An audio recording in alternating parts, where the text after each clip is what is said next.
Very nice well. to see you. Come on in. Nice. Come on Thank in. you. I'm Sivert Larsson and I'm Swedish.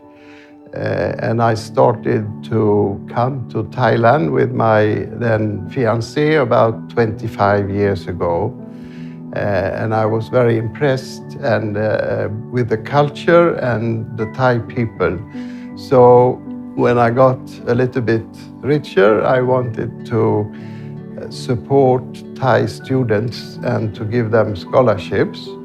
So I've done this for the last 25 years, and now we have started a Thai foundation called Create Your Future. And this foundation is now giving about 2,000 scholarships a year to mostly poor students in the Thai countryside.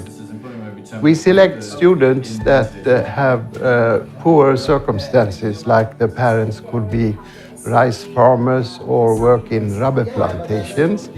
And if the students are clever enough, we will give them scholarships to enroll in vocational colleges or universities and follow up for maybe 3-4 years.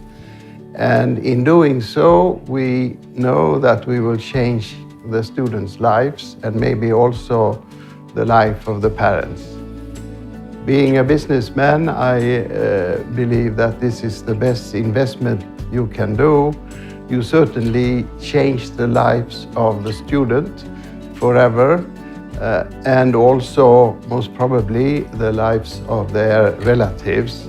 And hopefully they will also be more useful in the society. I'm also very, very happy to work with the young people. They give me such joy and inspiration when you see a lot of energy coming out from the students and a lot of innovation. And it's really a joy to work with the students on that level. What do I expect that the students should do?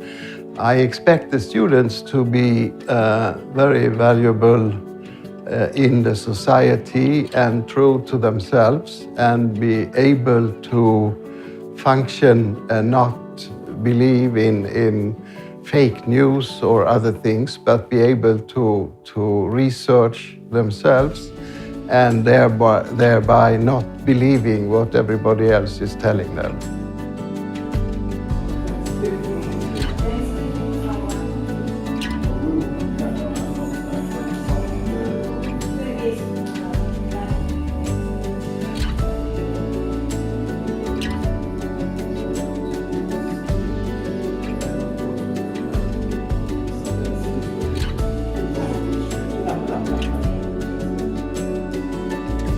My name is David Williams. I'm the founder of the SLSF Northern Program.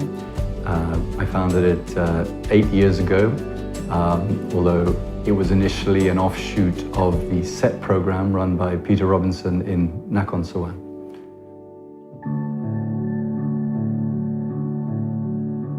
So our students come almost exclusively from the furthest northwest corner of northern Thailand, the provinces of Mae Hong Son and Chiangmai, and even within those provinces from the fringes of those provinces. So typically our students, or a large proportion of our students, are from ethnic minority groups like the Karen, Hmong, Lawa, Lahu, Thai. And we also work with any disadvantaged communities up in the far north, so that also includes some migrant communities from Burma. So there's a large proportion of our students that are currently stateless. In many cases they may have been born here, their families may have been here for one or more generations, but they still do not have Thai ID. So obviously they do not have the right to access many of the services that are available to Thais in Thailand.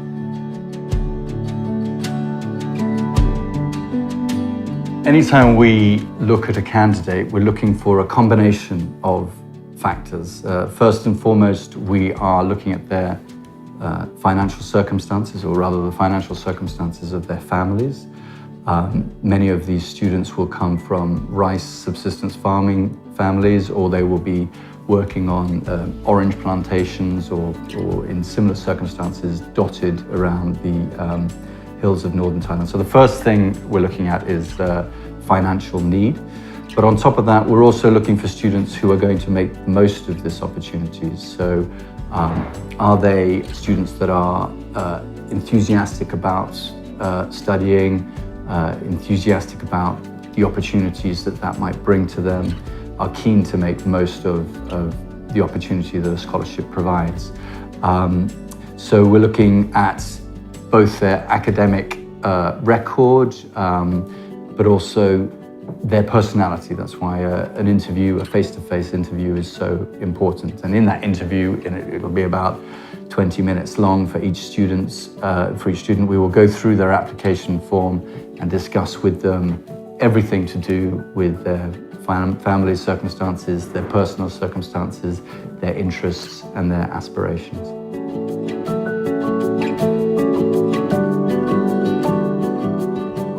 So what we are trying to achieve, which is perhaps beyond most scholarship programs, is not just hand out money to students and then never see them again, or only see them to hand out money. We're trying to be as involved as possible in that individual's life. Now, obviously, we're limited by how often we can meet. We currently meet just once a term. But in that meeting, we will try to discuss with them everything that matters in their lives. So we will discuss what's going on in their school, in their course, how they're getting on. We'll discuss what's going on outside, how are they managing financially, what arrangements have they made for living accommodation or for obtaining work in their free time, or if they can. We'll ask about their family circumstances, how are they evolving, is that positive or negatively impacting their studies. And then we'll always spend some time talking about their aspirations for the future. That, of course, is what we like to do, is to try and help them in some way. Every time we're walking into an interview, what we're thinking is, how can we help this individual progress? So in many cases, we will be trying to discuss a specific problem which may be relevant to that student. We're trying to take students from whatever their current circumstances are, which are typically pretty underprivileged, and show them the way, in any way we can, to achieving the greater goals in their lives.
This is going to probably be a transition season for us over the next 3, 4, 5 years. Usually just by Facebook. We have a Facebook group for the students who are receiving our scholarship.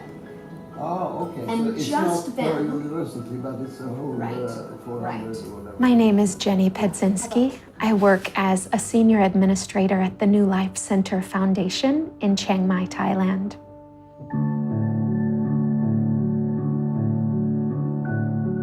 The scholarship students that New Life Center supports come from villages in the mountains of rural northern Thailand.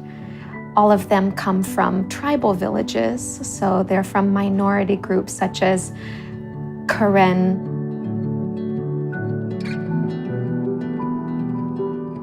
Lahu,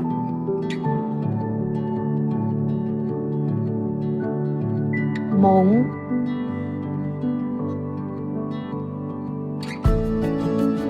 Lawa,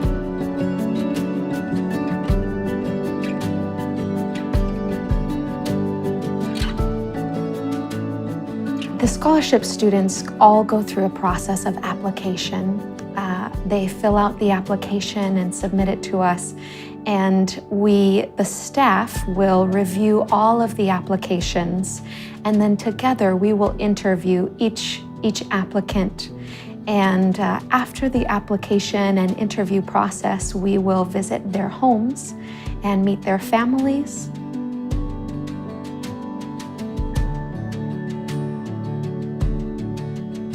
Part of New Life Center's vision is to create an exploitation-free society for tribal people in northern Thailand. And we know that education, one of the primary ways that we can prevent exploitation, is providing education. The more education a student has, the less vulnerable they are to human trafficking and exploitation.